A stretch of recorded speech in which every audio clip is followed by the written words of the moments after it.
안녕하세요. 흑수저가 부저가 되는 스토리 흑부스입니다. 이번 영상에서는 왜 우리가 미국 주식인 SCHD, QQQ, 제피, TQQQ, QLD를 투자해야 되는지 한번 알아보는 시간을 가져보도록 하겠습니다. 2025년부터는 한국 주식도 미국 주식처럼 세금을 20에서 25% 정도 공제한다고 하는데요. 요즘에 유튜브 영상만 봐도 한국 주식에 관심이 많지 않은 것 같습니다. 국내 주식은 조회수가 잘 안 나옵니다. 물론 국내 주식도 하는 사람들은 계속 하겠지만요. 현재 우리나라 주식해도 대주주 요건이나 10억 이하로 매매하시는 분들은 거래세 말고는 따로 세금을 안 냅니다. 세금도 안 내도 되는데 왜 이렇게 미국 주식에 사람들이 관심이 많을까요? 다들 알고 계시겠지만 미국 주식이 한국 주식보다는 쉽습니다. 어떻게 보면 미국 주식이 약간 우리나라로 치면 부동산 같은 그런 느낌을 받는데요. 미국의 대표적인 기업들을 보면은 우상향하는 종목들이 굉장히 많습니다.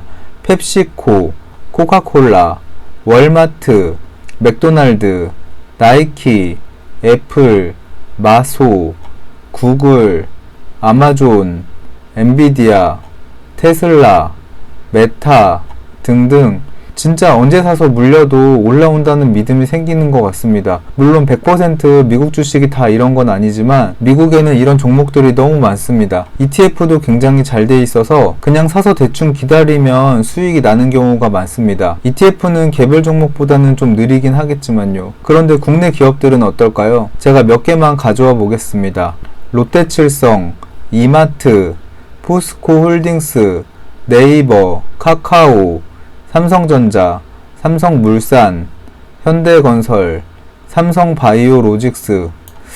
딱 보기만 해도 수익 내기 쉽지 않아 보입니다. 삼성전자랑 삼성바이오로직스는 그나마 지금까지는 우상향하는 것 같은데요. 이마저도 앞으로 어떻게 될지는 지켜봐야 될 것 같고요. 네이버, 카카오는 시세 줄 때 잘 빠져나오면 수익이 나지만 장기 투자로는 좋다고 하기에도 좀 애매합니다. 다른 종목들은 거의 본전 나오면 다행이고요. 이러니까 부모님 세대분들이 주식하지 말라고 하지 않을까 싶습니다. 돈 벌려고 주식하는데 한국 주식은 돈을 잃을 가능성이 더 높은 것 같습니다. 국내 주식으로 수익 내기가 그만큼 어렵다는 건데요. 우리나라 주식을 정말 잘하면 미국 주식 안 하고 국내 주식만 할 것 같기는 합니다. 저도 삼성전자를 많이 가지고 있지만 삼성전자는 차트 움직이는 모양이 미국 주식처럼 우상향하는 경향이 좀 있습니다. 파란 선이 S&P 500인 SPY이고 보라색 선이 삼성전자입니다. 현재는 SPY가 수익률이 높긴 하지만 배당은 삼성전자가 조금 더 줍니다. 현재 달러 가치가 좀 비싼 것도 고려해야 되고 과거에 2017년 10월이랑 2020년 12월에 밑에 있던 삼성전자가 SPY랑 만나는 시점이 오는데요. 추후에 이런 만나는 시점이 왔을 때 삼성전자를 좀 정리하는 것도 나쁘지 않을 것 같습니다. 그런데 우리나라 주식들 보면 타이밍이 엄청 중요한 것 같습니다. 미국 주식은 천천히 우상향하는 경향이 있지만 우리나라 주식은 한번 쭉 올라서 시세 줬을 때 못 먹으면 평생 물릴 가능성이 있습니다. 밑에서 잘 사가지고 타이밍 맞게 잘 팔고 나오면 그만큼 돈 되는 장사도 없겠죠. 근데 몇 번 성공했다고 해도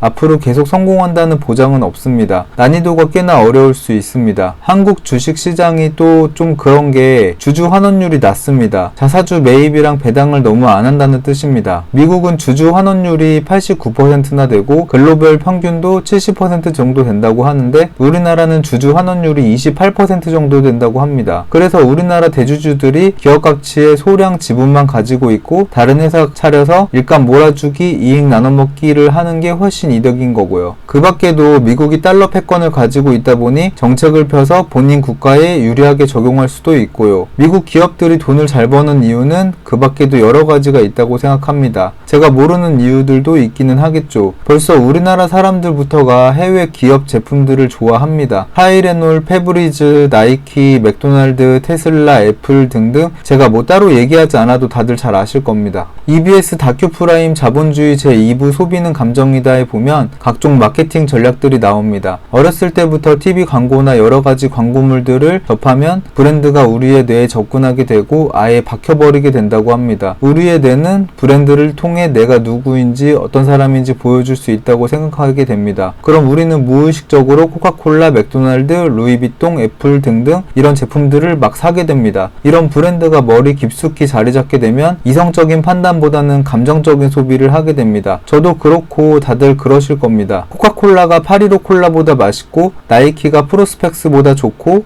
타이레놀이 다른 약보다 좋다고 느껴집니다. 사실 이런 브랜드부터가 우리나라는 대표적인 브랜드 이미지가 좀 약한 것 같습니다. 우리나라 브랜드는 바로 생각나는 브랜드도 없고요. 삼성전자, 갤럭시 많이 사는 이유도 그냥 애플보다 싸고 가성비가 좋으니까 사는 거지 브랜드가 좋아서 사는 느낌은 사실 잘 없습니다. 현대차나 기아차도 마찬가지이고요. 우리나라 브랜드가 해외 브랜드와 경쟁을 하게 되니 당연히 해외 브랜드들이 압도적으로 우세할 수밖에 없는 것 같습니다. 아마 이 영상을 보시는 시청자분들이 수익 구간이신 분들도 있고 손실 구간이신 분들도 계시겠지만 하락기에 꾸준히 주식을 적립식으로 매수하신 분들은 아마 수익 구간이신 분들이 많을 거라고 생각을 합니다. 아마 본전 구간이 왔을 때 손실 구간에 있었던 시간이 너무 고통스러워서 주식을 매도하는 경우도 굉장히 많습니다. 이건 뭐 본인의 선택이라 어떤 선택을 하든 저는 존중합니다. 그리고 미국 주식 영상 댓글에 환율이 비싸다 그런 이야기 하시는 분들 댓글을 종종 볼 수 있는데요. 사실 주가가 폭락할 때